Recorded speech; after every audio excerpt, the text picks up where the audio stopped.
YouTube, or multi-streaming across multiple social media platforms. Plus, its web-based service is available on popular browsers, and if you're already live streaming, it's compatible with your favorite live streaming and recording tools as well. Head over to tryrestream.today, check out its intuitive design, and start live streaming today.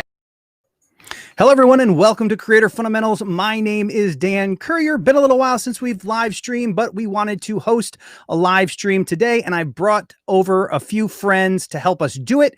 In this live stream, we're just going to have a YouTube hangout. We're going to talk YouTube, cover some topics. If you have any topics that you want addressed or you want to ask questions relating to YouTube, definitely let us know in the comments below. In just a minute, I'm going to introduce everybody here that has joined me. Some of my friends from POV Society, which is part of People of Video, which for those of you who don't know is a conference that I founded, and eventually we'll be able to do it in person.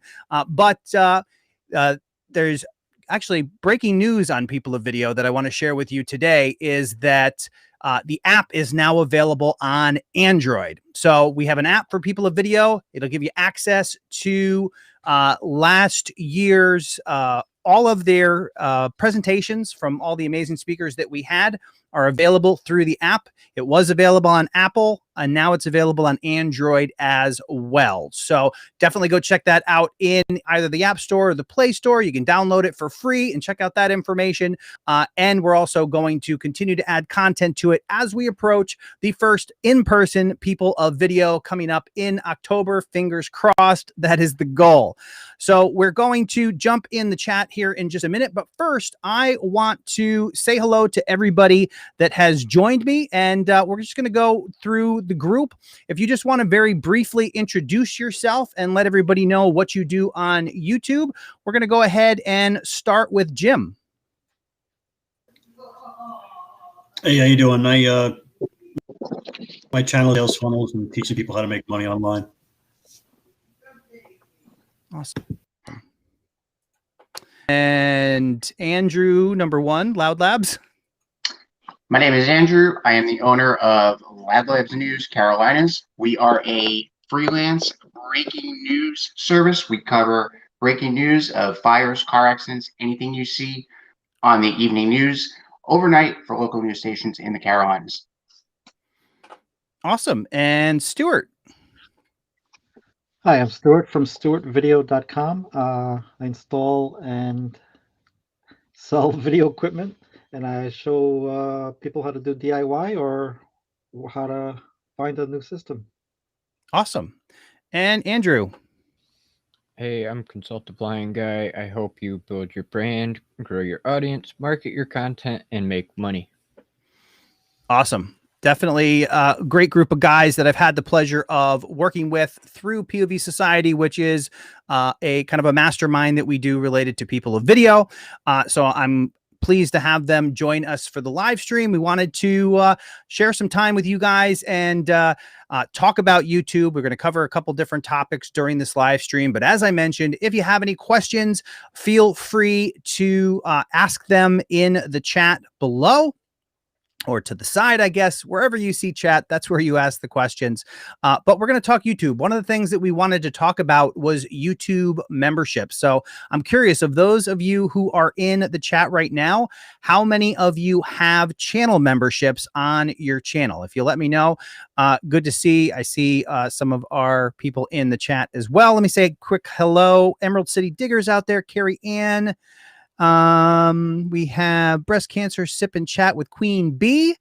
Welcome, Tiana Marie, Tavon Stanton, Eli Littman, and Jesse Miller, and Feline de Bruin. I probably messed that up, but hopefully it wasn't too bad. But we're talking YouTube.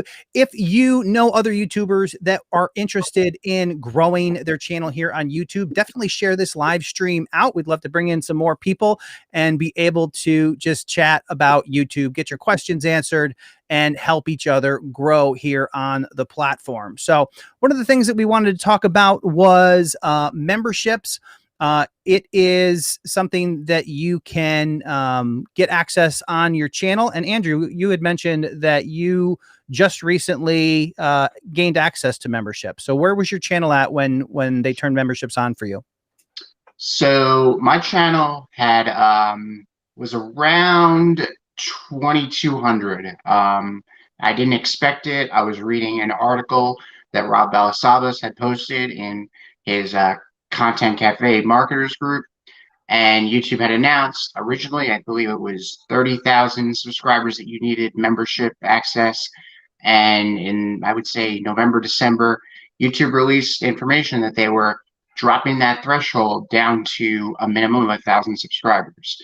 As many of you know, when YouTube first started, gaming channels needed a minimum of 1,000. Regular channels needed a higher amount above 30,000. YouTube kept dropping that threshold. They were experimenting with beta in the last couple of months prior to 2021. People were gaining access to memberships, and then they made it official. And probably around Christmas time we were at 2,200 subscribers, went into my monetization tab, and memberships was there. Awesome. Awesome. So do you have like an initial thought on what you want to do with your memberships? So we worked, a lot of people say, oh, I need to, you know, once I get memberships, I need to launch them right away. Don't launch them right away. We worked for a good 3 months getting designers off of Fiverr.com, designing our loyalty badges, designing custom emojis. We're still in the planning stages of it, trying to plan out what we want to offer for our members. Currently, we offer one level at $1.99 a month, which gives access to behind-the-scenes photos of our news crews out in the field doing what we do on a daily basis. So it's still a work in progress. We didn't want to launch memberships right away and fall flat on our face and nobody join it. For anybody who has memberships and is looking to do it, plan, plan, plan. The more you plan, the more successful you will be when you launch your memberships. Awesome. Now, you haven't launched yours yet, right? You're still in the planning phase? So I have launched it. I launched it with the one level, and reasoning behind launching it for the $1.99 level was I originally launched it with an announcement video. Feedback came, people really didn't enjoy the announcement video. So I said, okay, I'll take the video down. I'll redo that. I'll keep memberships up at the one level. People who want to support me without the perks, they can support me at the low level. Still trying to work out what other perks we can offer without, as the term is, burning out. So ours are launched. It's still a work in progress, but we do have them up in case people do want to join. You know, and that's certainly an interesting topic when we're talking about memberships. And, you know, memberships are very similar to Patreon, for example, and which is basically just a platform that allows people to support your creativity in whatever way that is. And there's a bunch of different ways that people approach things like Patreon and memberships. And one of the things that I think we lose sight of is there will be people who simply want to support the work that you're already doing. In most of our cases, we are putting out free content. So when you're thinking about creating memberships, don't necessarily only consider having to offer a ton of value with each level of the membership. Create a membership level, whether it's your $1.99 or whatever, and just say, hey, if you appreciate the content that we're doing and you want to support us and allow us to put out more content, you will in fact get people who want to simply support what it is that you're doing.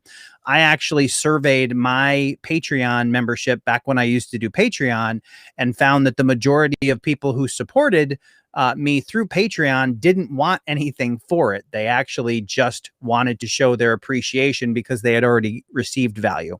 Now, that doesn't mean that we should not try to focus on giving them extra value, but you have to make sure that when you're planning things like perks for memberships, that you're doing it in such a way that it's manageable and that it's scalable.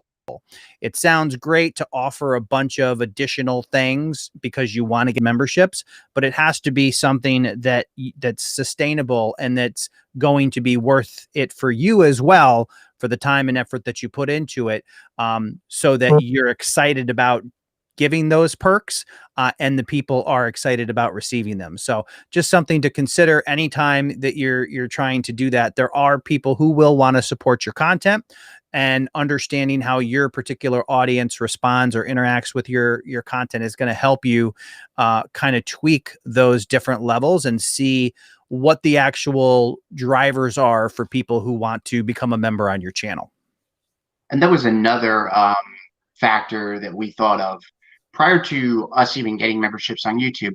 We looked at Patreon, we looked at other outside sources, and a lot of YouTube content creators, Nick Nimmin, yourself, Dan, Daniel Patel, they always say, don't put your eggs all in one basket. Yes, that's true, but don't also, bog yourself down. We chose YouTube memberships to go with memberships in the YouTube platform because all of our revenue, even though we're not relying on the revenue to live our day-to-day lives, all of our revenue from memberships, super chats went directly into one place. That's why we chose that way to go that route.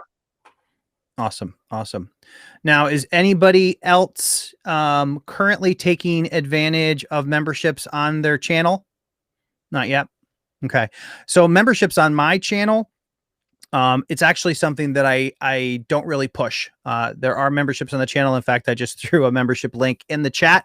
If you do want to support the channel, you can definitely check it out and the different levels in there. But that's another thing to consider. Again, it all comes back to, for those of you who are not familiar with my channel, or, just a refresher, my goal is trying to help people create scalable income, automated income, so that you can focus on your content. Ideally, you want to put systems in place that allow you to make revenue and scale that revenue without working 80 hours a week. And a lot of times when people start to build businesses around things like YouTube content, they build them with their self as the hub of that wheel. And as they gain more opportunities, they gain more work because they, become a consultant or they do work that involves their time directly. And when you do that, it's great to be successful, but then you're also required to apply more and more time. And if you're like me, who has a full-time career and is looking to bridge the gap between the full-time career and going full-time on YouTube, it helps to automate some of these things so you can focus on your content and allow the revenue side of things to scale without a lot of input. Memberships can certainly be one of those things if you plan them correctly.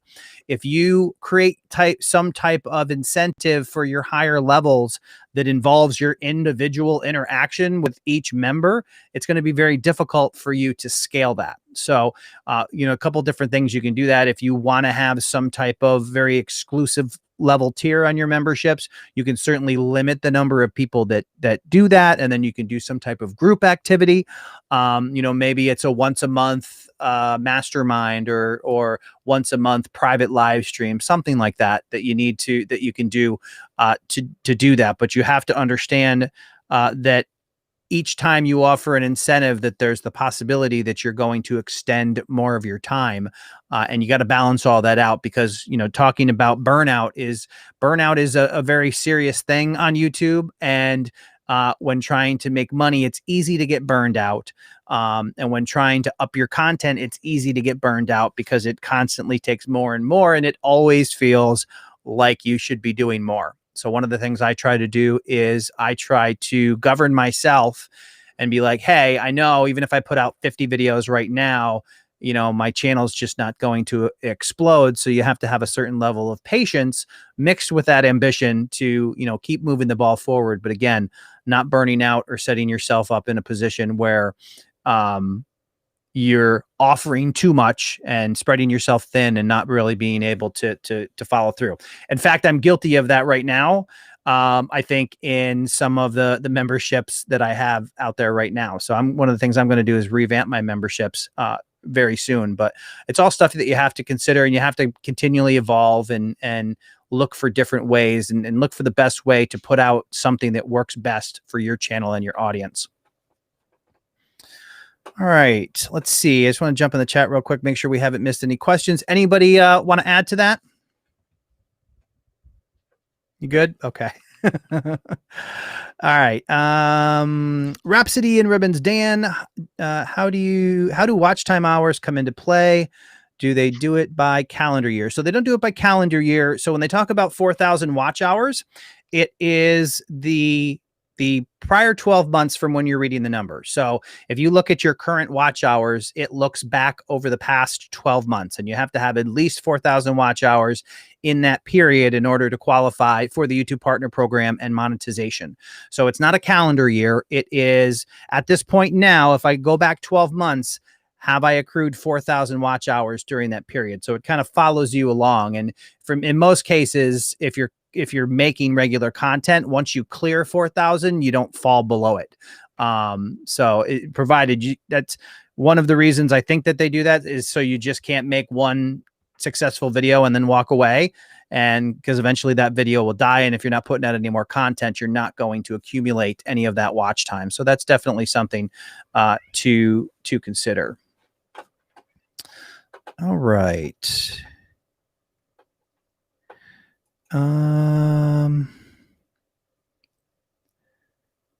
Just scrolling, making sure. Let's see.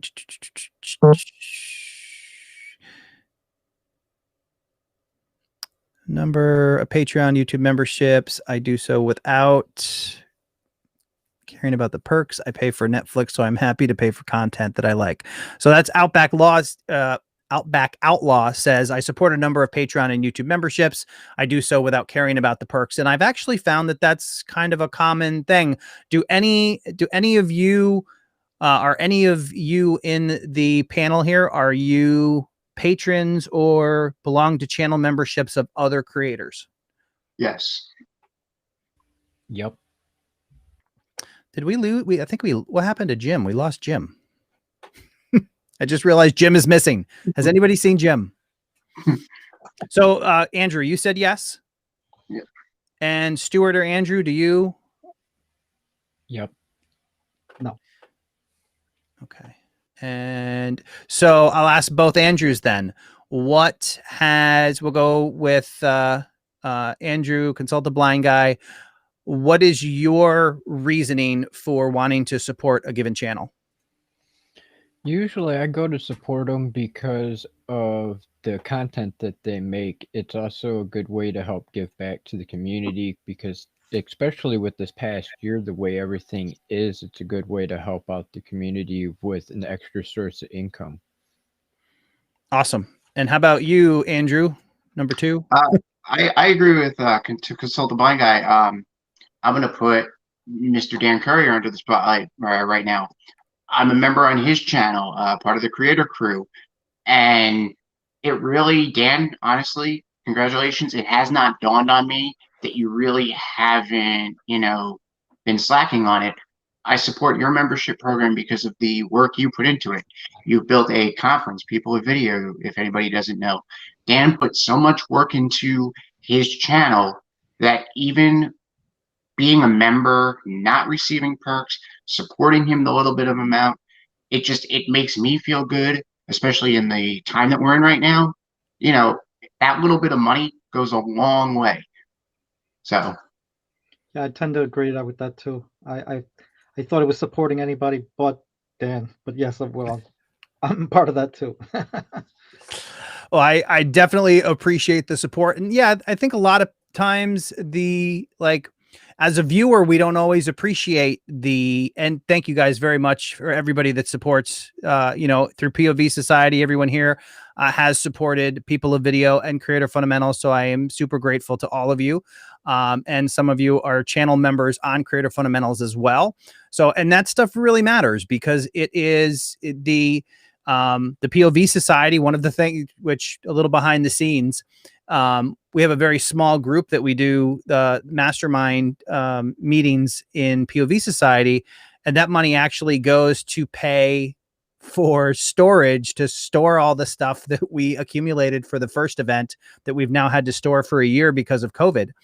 And that's whatever that storage cost is. It has to go at least a year. Actually, it's more than a year now, because it'll end up being almost 2 years before we actually have the next in-person event. And those are the kind of things, those are the costs you don't expect when you're initially setting up. And, we were very fortunate with People of Video, because we had to pivot in a very short order, and we were able to pull that off, and everybody enjoyed themselves and got a lot of value out of that.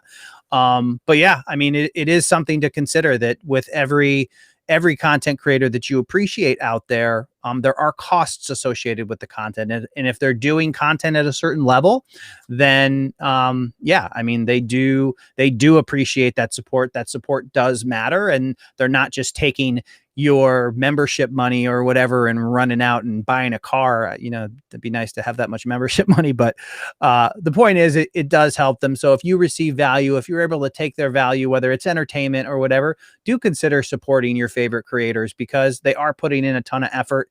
As people like everyone on this panel have discovered, when you decide to get serious about YouTube and you're out there trying to build a channel and make next level content and continue to up your craft and make content that resonates with people and gives them the value that they're looking for, costs do start to accumulate. And there are things that, you know, that we want to do sometimes that we can't afford to put money in certain places. And the money that comes in to the channel does in fact help us level up in those areas. So thanks to everybody here on the panel and to those of you. And just on that note, I want to send out a very special thank you to Outback Outlaw for the super chat. Really appreciate your content, mate. Cheers for the vids. Thank you so much. Super chat is another example of ways to support your content creators who are giving you value. I truly appreciate the super chat. It all goes into, I don't take money out of the channel. Just recently, I've been able to take out a little bit, but for years and years, we're now like 3.5 years in, all the money has been reinvested into the channel. So we're obviously trying to reach a broader audience and give people, it's such a challenge, especially with this content, is you want to just give people the information they need to get them out of their own way.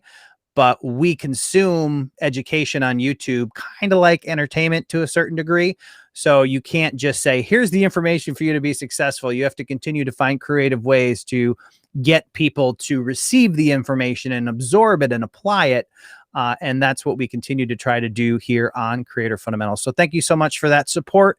I appreciate it. We're going to jump back in the chat here real quick and make sure I haven't missed any new questions. If you do have a question, do me a favor and just put @Creator Fundamentals on it in the chat, just so I can kind of scan quickly, because those appear much easier. All right. So breast cancer, sip and chat with Queen Bee. I have a regular job also. I want to get more videos out, but editing is slowing me down. Any suggestions on where to find a good editor who won't break the bank? Fiverr. I probably wouldn't go with Fiverr for an editor. One of the things, so I'll just give you my 2 cents here real quick on editing. When I first started editing, it was a painful, slow process because I was doing things that were incredibly inefficient. One of the greatest things to help you become more efficient on YouTube is to consider the process that you partake in leading up to the point at which you push the record button. Now, for a lot of people, they may take that for granted. They don't realize that that's a great area of efficiency. But when you can look at that process and break it down or minimize it to the least amount of steps as possible, that is going to make it so much easier for you to make content and also edit content. So one of the things I do, one of the big mistakes that I used to make is when I was recording videos, I would click record. I'd try to say something. If I screwed it up, I'd stop the camera.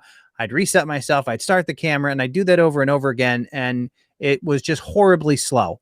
Now I start the camera, and if I mess up, I don't touch the camera. I just say, you know, I reset myself. I say it again. Sometimes I say things literally 20 times until they come out right. And then I take that entire video and throw it in the editor. And then I look for the longest portion of audio, so I know that's when I got the take right. And now stealing something for Meredith Marsh. She has a YouTube channel called VidPro Mom.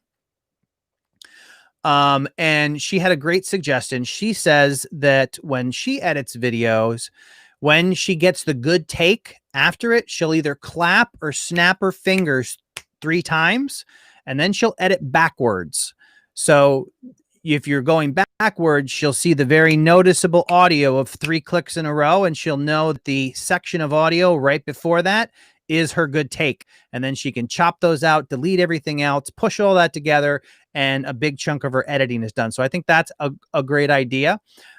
In terms of finding video editors, video editing is kind of it's an art form, and it is very specific. Getting somebody who can edit videos outside of YouTube is not the same as getting somebody who can edit YouTube videos. So I wouldn't necessarily try to go cheap on editors. If you're budget conscious on editors, I would probably try to make your process as efficient as possible. I'm curious, do any of you use an outside editor, or do you edit your own videos here on the panel? I edit my own. Yeah, I I do edit my my own. Yeah, and I just wanted to add a tidbit to what breast cancer was asking. Sure. You're your own best editor. You know your content. Even though you can't edit on these big programs, look at DaVinci Resolve. Look at, if you're on a smartphone, look at Power Director. Nick Nimmin said this in one of his live streams, and he explained it. Nick Nimmin uses a professional editor. He goes through so much time between when he shoots his videos, sends those clips to his editors. It's so much more work, he explains, sending stuff to his editor. By you hiring an editor, that editor doesn't know your channel like the back of your hand like you do. You're your own best editor. If you feel like your edits are not good, I don't know how many videos you have up on your channel. If make your, as Dan always says this, make your first 100 videos. They could be years down the road, 3 years down the road, they could be the crappiest videos you've made, but at least you tried. You know your content the best. I've had my channel almost 10 years now, and I've edited every single video that we put out there, and I've gotten better and better. I've done tutorials on YouTube. I've gone with content creators. I've listened to live streams. You're your own best editor. Do not invest in an editor if you can't afford it, one. And two, if you know in your heart that if you hire an editor, if they're not going to know your content, it's going to take a whole lot of time for them to do revisions, come back to you. You're your own best editor. Yeah, for sure. And I think so I have used an outside editor before, but I did come back to editing my own videos. So I still edit my own videos, and not that there was anything wrong with the editor, but there were just different reasons that my content in some cases is kind of spur of the moment based on things that are going on YouTube. So if I need to get something out quick, because time can very often be the difference between a video blowing up or not, then it just makes sense for me to edit it, because not that I don't have a complex edit style. I'm a very jump cut, talking head kind of style video. But at the same time, even the jump cuts have to look a certain way. And I want them to flow in a certain way, so they're not, all over the place. But yeah, I mean, still today I edit my videos, and I find that it was, like you said, learning how to make it more efficient made it less of an issue to edit my own videos. When you are incredibly inefficient and you're doing, making a lot more work for yourself, then editing seems very cumbersome. And that was where I was at, because I was like, oh, I can't do this. I don't have time to do all this. But once I started to make it more efficient, like I use Premiere Pro, and what I do is I have a project file that has a bunch of resources that I reuse saved and I just name the project, project. So that way, when I start a new video, for example, I open the project file, I drop in my video clips, and then I do save as to create it as a new project, but it has all those resources in the project, like, if you're using intros or outros or anything like that. So find ways to make your existing process as efficient as possible before you go down the path of putting out money to invest in that. I see you say you have Final Cut Pro. Edited all of my 6 videos. I will continue to edit my own. Yeah, I think it's definitely, even if you at some point want to get an editor, I would definitely go beyond 6 videos and learn how to edit yourself, because the more you don't want to give something off that you can't do yourself, because then you don't know how to communicate with them to tell them what you want. Figure out your style, figure out what your edits should look like, because when you get an editor, you're going to want to give them an example of what you want, how you want them to edit. And I think that that can be, very powerful in helping you to make that process as efficient as possible. KRDP, my advice, if you're genuinely struggling, spend 2 to 3 hours with the editing program. This can help you understand and figure out what you can do with editing. Sure. I mean, it's all about, Stuart Video says, Premiere Pro for me. It's all about getting comfortable with it. I couldn't tell you what 95% of Premiere Pro does. I can't use 95% of Premiere Pro, but I've learned how to do the things I need to do to make my videos. And that is something that you definitely want to learn your editor to that degree, even if your ultimate goal is to hand that off to somebody at some point. We're proficient in our editing. We've been doing it, as I said, almost 10 years. Prior to 2021, we capture news content. As Dan said, it's a type of content where sometimes we need to get it out on our channel very quick. And I would spend hours editing a single house fire scene, putting calls to action in, putting subscribe buttons in. Now in 2021, we revamped our name. Now all I do is I take my individual clips, I'll stick them together to, edit them a little bit. I rarely put calls to action in now. I put a simple watermark in the top corner, and our views and our audience retention, since changing the way we've edited, has gone up in the last couple of months because we're not adding calls to actions. Yes, they're important, but some audiences, our audience retention plummeted with calls to action. Now with nothing, with no pop-ups, with a simple watermark in the top corner, our audience retention is skyrocketing and our views are going up with simple edits. Yeah, for sure. Yeah. And again, that's definitely something to consider as well, how you're editing your videos and then how your audience responds to those edits, because you may have to switch it up. There are things that work for some and not others. So, figuring all that out as well. Somebody in the chat asked about a good editor. And I see somebody mentioned UCut. UCut is a good one for Android. I believe that's a free no watermark editor. So good call by Tech Synergist. But if you're on a desktop, my personal preference for a great editor that's very budget friendly is Filmora. Filmora, I think you can. So just for perspective, Premiere Pro is going to cost you hundreds of dollars a year. Whereas Filmora, you can get, I think it's like $60 for the license straight out of the box. So there's no annual fee. You just buy it once and you're done. And I think it's about $60. So if you want an editor that you can do a lot with, and it's very intuitive and user friendly, Filmora is definitely the one to go on that regard. And I put a link in there. You can find it. It says great value editor, dlinks.cc/Filmora. That is definitely an editor to look into. That's what I actually have a couple different versions of it installed on this machine. But that's what I used prior to Premiere Pro. And I've considered in many cases going back to Filmora, but every time I try to find a really good deal for Premiere Pro, and so far I've been able to do it, but eventually that could be the case. Dr. Elo is in the chat. What's going on? If you want to jump on, Dr. Elo, there is a link in the group chat, so you can jump on that and join us here on the live stream. All right. Jaden, how did you become popular? I'm new. Sorry if you answered that already. I don't know if that's who that's for. If that's just a general question of how to grow your channel, or to get people familiar with your channel. It takes time and effort and consistency and patience and all kinds of things, and the dedication to making content, getting the content out there, reflecting on the content, trying to make improvements upon your content on a regular, consistent basis.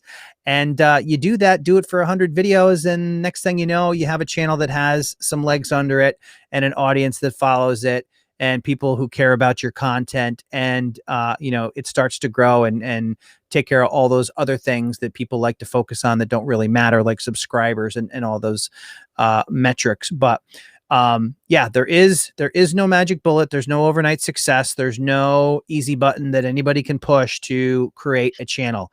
It is focus on a topic, try to be true to that, try to deliver value to your audience. We say to niche down. What that basically means is to consider who it is you're making content for. Try to focus your content on that particular avatar or audience. Paint that picture of who that ideal viewer is for you. Maybe it's, a single mother who wants to work out after she gets home from work. And so you want to do fitness that's geared towards quick and easy exercises that you can do in 15 minutes at night when you get home, before you have to put the kids to bed or something like that. Really understanding who that person is that you're making content for helps you focus your content, helps you understand how, wide or varied your content can be as long as it satisfies that particular audience. All right. Dragon Value Home, I agree. That is what I use. Man Stuff, how do you do that when your content is broad? So generally speaking, when you're trying to grow, having broad content can be a challenge to growth.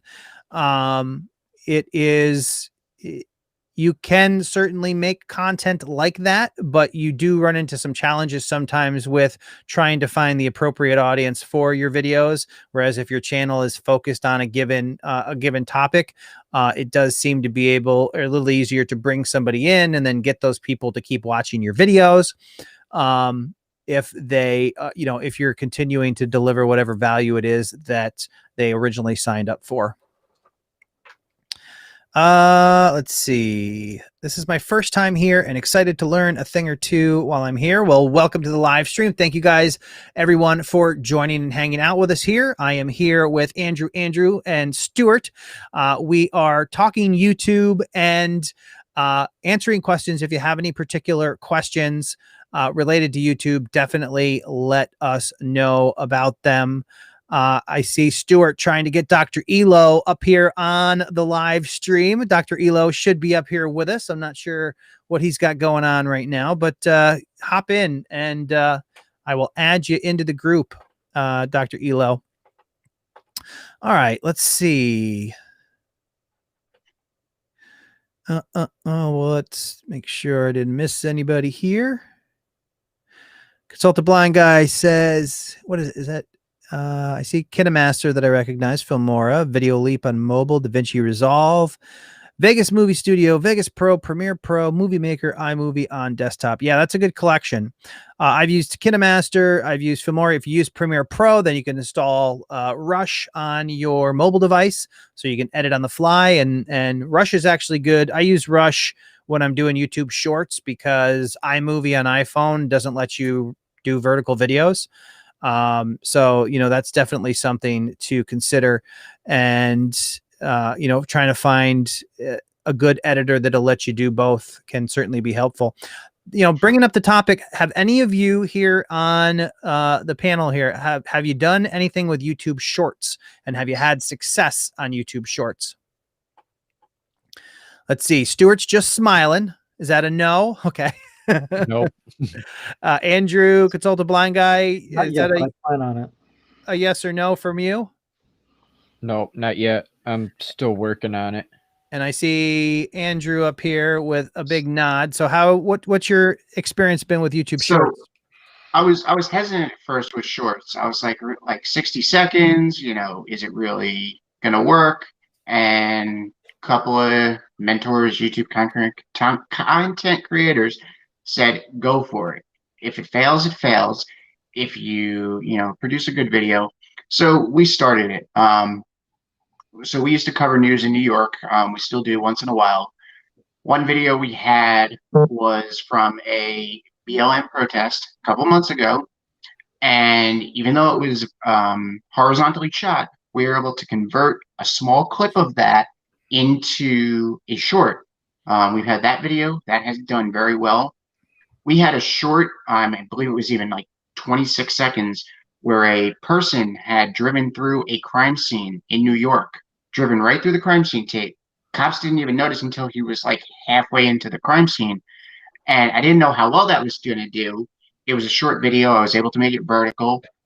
And for people that are hesitant with shorts, start working on shorts. I don't care if you say, oh, the video is not good.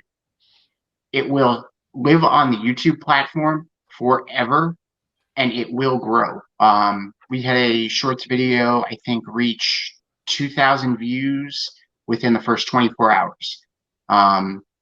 So it is a proven concept. Some people are hesitant about it. Try it out. You know, there's no harm in trying it out. It won't hurt your channel. All it will do is improve your channel, even down the road, you know. Yeah, for sure. And I've had a similar experience with shorts. So interestingly enough, there's a lot of conversation out there about whether you should do shorts on your own channel or whether you should do a separate channel. I think ideally that kind of depends on what type of content that you want to cover. There's certainly something to be said for making shorts and having a disconnect in terms of length on content. But at the same time, I have a YouTube short. The very first short I did, or the first short of substance I did, was actually how to post YouTube shorts. And that video, so those videos, when you make a short, they will show up potentially in the shorts shelf, but they also show up all the other places that YouTube videos show up. So you can get suggested traffic, you can get search traffic. And shorts traffic is pretty interesting because typically what will happen, because there's a little bit limited space in terms of how many shorts can be shown to people and you know how often shorts are seen, you'll see these big, massive spurts of growth on the actual video. So like that particular video, the YouTube shorts, I think it has 24,000 views, and it got like 4,000 of those views yesterday because it goes through and it gains traffic through search and a little, you know, suggested and all those other places. And then it hits the short shelf and does like 3,000 views in a few hours. It's a very strange way, but it's one of the reasons why I would be an advocate for creating shorts on your channel, provided they are, and hey, real quick, we're going to bring in Chris Conkle. Oh, hey guys. Hey man, where you been? Oh man, I thought we were on. Oh man, I was but I'm like trying to find the link and stuff. I'm like, oh man, and then I seen the link for this. I'm like, oh, maybe he's using this. This is neat.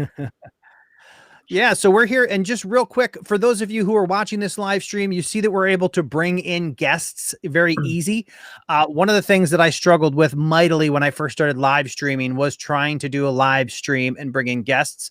And when you use a service like Restream, it makes it so much easier. You simply send a link to people that you want to invite into your live stream, and then they just click that link, and then you can bring people in. Everything is handled on the web. And if you're not familiar with Restream, I want to show you a quick, this live stream is actually sponsored by Restream. So check out Restream. Restream is your simple solution for live streaming to YouTube or multi-streaming across multiple social media platforms. Plus, its web-based service is available on popular browsers. And if you're already live streaming, it's compatible with your favorite live streaming and recording tools as well. Head over to tryrestream.today, check out its intuitive design, and start live streaming today. So what do you think? Do I have a voice for radio? Definitely. So yeah, definitely it's you can bring in guests, you can multi-stream to YouTube and Facebook and a bunch of other platforms, and you can get started for free. So definitely head over to tryrestream.today. Like we were talking about earlier, as much as memberships and everything else help support channels, supporting our sponsors also do as well. Plus, Restream is actually a very easy to use, intuitive interface that has some really cool features. I actually surprised myself with one of the features that it had that I didn't realize it did, which I totally prefer over some other services that do a similar thing about being able to easily bring people in, like Andrew or Chris. Chris, while you're up here on the big screen, why don't you tell everybody who you are and what you do on YouTube? who I am, what I do. Yes, hi. My name is Chris Conkle. I run Construction Cronies on YouTube. I'm just a resource for construction workers, teaching the trades, like framing and drywall, and get into construction project management, stuff like that. So, yeah, man, it's pretty cool over there. So I do teach a specific trade, but I am a Gold Seal project manager, so I try to teach the workers to think like managers type thing, right? So yeah, cool, Dad. This is a neat new layout you got here. Do you are you currently taking advantage of memberships on your channel? I am, yes, definitely. How have they been working out for you? Excellent, absolutely excellent. I rolled them out just I think I was just before 3,000 subscribers. But I planned it out. I did like that little ad video for, when you click the button. Yep. I did I have all custom badges and emojis and all that, everything done before, right? And then I launched it, and it went really well. I got for a small channel, I got 12 members the first day. Awesome. Right. So, but it's really great. It's been offered. It's been able to, I have different tiers now that I have. They're each different ways that I can reach the audience, right? So, offer more services. So, it's been really cool. Guys have been paying for the top tier to have private consultations with me. Mostly guys trying to figure out the estimating side of things. So, but yeah, it's been pretty cool. Awesome. Mm-hmm. All right. I Now, also wanted to add something with the shorts that we were talking about earlier. hey, real quick, I see Dr. Elo has finally graced us with his presence. Hey, Dr. Elo, how's it going? Good to see you. Can you hear us? We're going live to Dr. Elo. Yeah. All right. We're going to have to go back to Dr. He's almost on here. It's been is Dr. Elo breaking up for anybody else, or is it just me? Yeah, he's in a data hole. Oh, and we lost him. We'll go back out to our correspondent as soon as we can reestablish that connection. Okay. All right. So you were saying, Andrew? So another thing with shorts, and people don't realize this, a lot of content creators have said this. One, treat shorts like any other content. Something that I learned from Daniel Patel being in his battalions group is you can use shorts to bring people into your longer form content. So we had a longer form video where a plane had crashed into a building on Long Island. A day or two later, we obtained surveillance footage of that plane actually crash landing. And it was a 30-second video. We cut it down to 24 seconds. We made it vertical. We slowed down a little bit of it. And at the end of that video, towards the end of that video, what people don't realize is you can add an end screen to a YouTube short. In that one video end screen, we added the full video to the scene of that plane crash. So that not only brought traffic into that short, it then brought traffic to the full video, which then funneled people back into our channel deeper. Awesome. Yeah, that's a good that is a good tip if you want to be able to use it. I was curious. Yeah, I guess it makes sense, because basically when you upload the vertical video, you can't use the whole width of the available space to put in end screen elements. But yeah, you can cram something in the end. It brought traffic to the. Yeah, so if you're able to allow yourself some space at the end, so you don't talk straight to the end of the video, then you can actually give yourself that room to do the end screen. Which makes me think now I need to do vertical video end screen templates. All right, so let's see, do that. There we go. Now okay, so this is all right, even better. Okay. All right, let's jump in. Have a good night. Good luck, says Toffee Studios. Have a good night. I keep getting feedback from some strange place, and I don't know where it's coming from. All right, let's see real quick.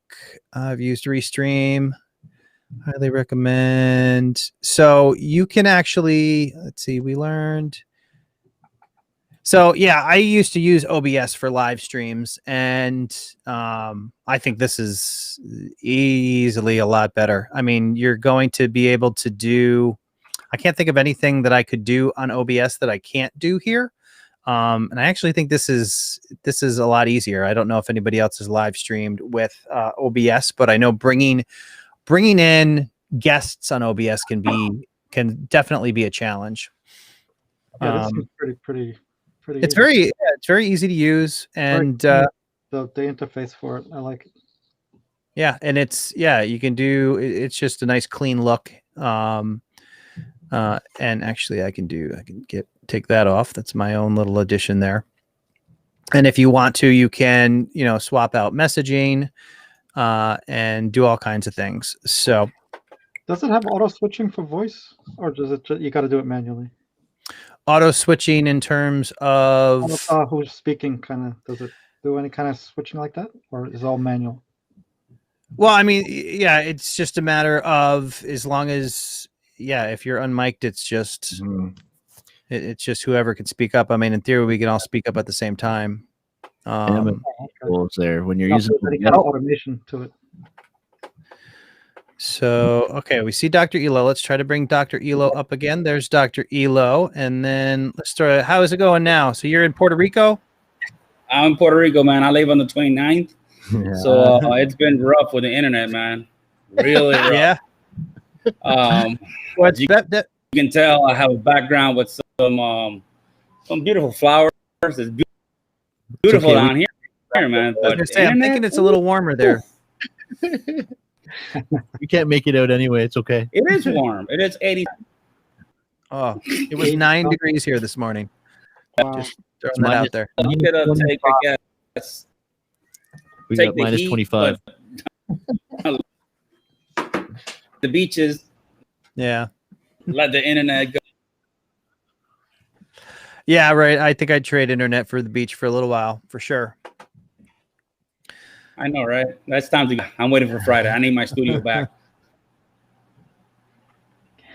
So what's the topic? All right, here. Let's see. What you guys talking about? We've talked about YouTube memberships. We've talked about revenue streams, and we've talked about using Restream to live stream. And let's see here. I would love to know, for anybody in the chat joining Dan's live stream, who live streams currently on their channel. Live streaming is becoming a new and upcoming thing. We've been live streaming now on our channel, and it has done wonders. For anybody not live streaming, if you think your content doesn't fit, think again. Start live streaming, even if it's for 20 minutes, an hour. Start live streaming. You're going to be reaching a bigger audience now due to the situation in the world. Yeah, I call live stream. Yeah, I live stream 2 times a week. Nice. And what do you? Let's see here. All right, I just scrolled past a question. And what do you guys find as the biggest value in live streaming with regard to your audience? How do you think it helps you and your audience connect? The interaction is everything. Oh yeah. Connection to the community is perfect for live streaming.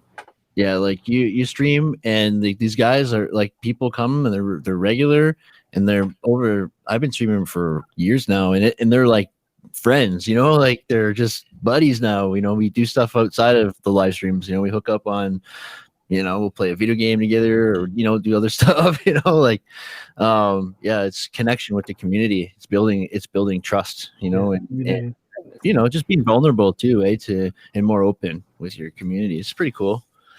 It's pretty cool. Nowadays, a new style. Yeah, the new style of going ahead and meeting people. Now that we're inside our homes and everything, I think this is the new way to just communicate. So live streaming for me has been very helpful. I think mental health wise, that I can I know that I can interact with people out there, and people are actually listening. And we exchange ideas. They'll let me know if I'm not going live. It's like, hey, where are you? So it's a give and take, but it's amazing. I love live streaming. Awesome. And just to shamelessly jump on that idea of making those human connections. For those of you who joined the live stream late, People of Video, which is the conference that I host, which is hopefully going to be live and in person coming up in October 2021, has a mobile app that is out now on Android. So it was out on Apple. You can go to your App Store or Play Store and look up People of Video, and you can download the app for free. If you are considering going to a conference, I'm going to use that app to be able to share communications with the upcoming event. Plus, there's some free content on there. You can check out my free presentation on creator fundamentals and what that means, and how to build that foundation for successful growth on YouTube.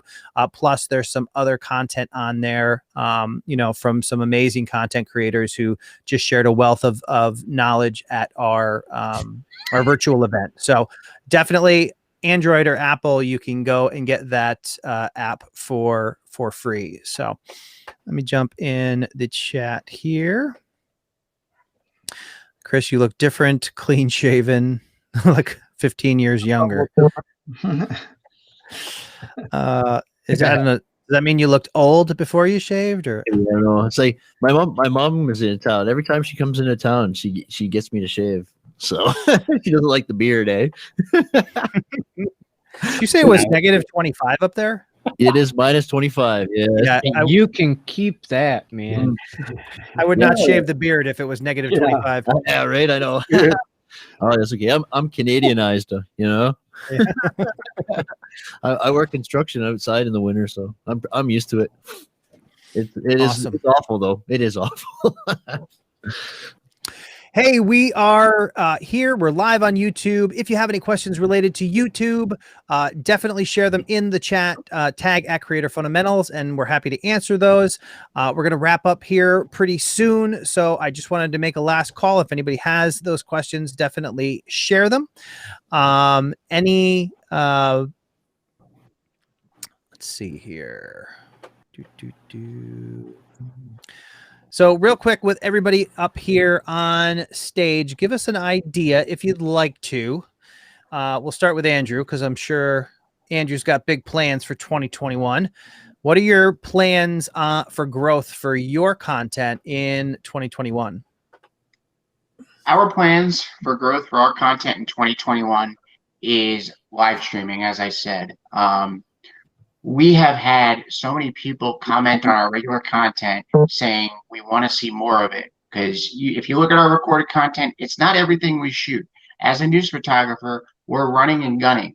We're shooting 10 to 20 minutes worth of video at a scene, at a fire, at a crash. By us live streaming, our audience now gets to see in real time what we do out in the field, day after day, overnight. They just don't see a 2-minute video. Us going live has really brought our audience into our channel, and the interaction, just that hangout factor of it has really grown our channel. We were originally Fully Involved Media Group. We changed our name in the last couple of weeks. We joined a larger news company out in California, and it has done wonders. Our analytics have gone from down here, and we've seen them spike to up here. The live streaming, the interaction, really the larger audience we have reached down here in the Carolinas has done wonders for our channel. So live streaming is going to be our goal for 2021. Awesome. Who else wants to share their plans for 2021? All right, Elo. All right, so let me get you up here. All right, go for it. Dr. Elo, I already have a channel, Dr. Elo English, which covers live streaming, has a little bit of tech and related to live streaming. It got some sustainability and some vlogging, but now I just, like 2 weeks ago, I started my channel, so I want to bring that live streaming information into. So I did my first chapter probably last week. I did it on another software, which I'm not going to mention, obviously.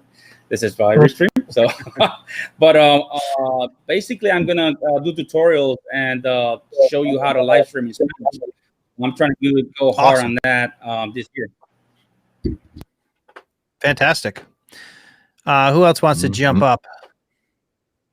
Sure, Dan. I'll go. All right, go ahead. So yeah, just more content.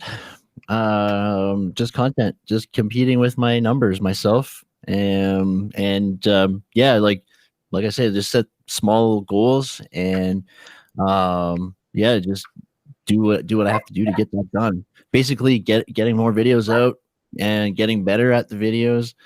Live streaming and shorts, of course. I live streaming has always been a part of my channel. It always will be. And yeah, I definitely I want to do some shorts. I think I'm gonna start trying that out. I got a bunch of ideas. But yeah, just one video at a time, man. Just keep putting them out. Just keep putting videos out. Awesome. How about you, Andrew? Let's see. I'm doing double duty this year. I went from doing just one video a week. Now I'm doing 2 videos a week plus 2 live streams a week. And I'm actually in the final stages of finishing up the People of Video 2020 transcript book. So that'll be coming to you soon also, Dan. Awesome. Fantastic. Stuart. Yeah, I guess this year I'll be fleshing out multi-series video on certain topics. Probably about 7 to 10 videos per topic. So that's a goal I'm going to try to reach. Awesome.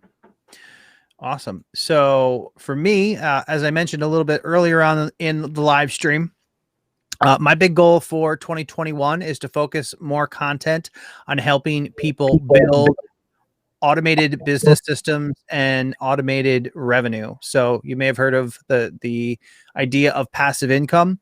And then, people will argue about whether passive income exists or not, but the idea of it is to basically create income streams that are scalable without scaling the amount of time that you have to put into them. So you do a certain amount of work on the front end, you build a system that allows you to focus on your content and scale your content, which will then from that point on actually scale your income in a variety of different ways. So if that's something that you're interested in, if you want to start to make income, really noticeable income around your content, then definitely consider subscribing to Creator Fundamentals.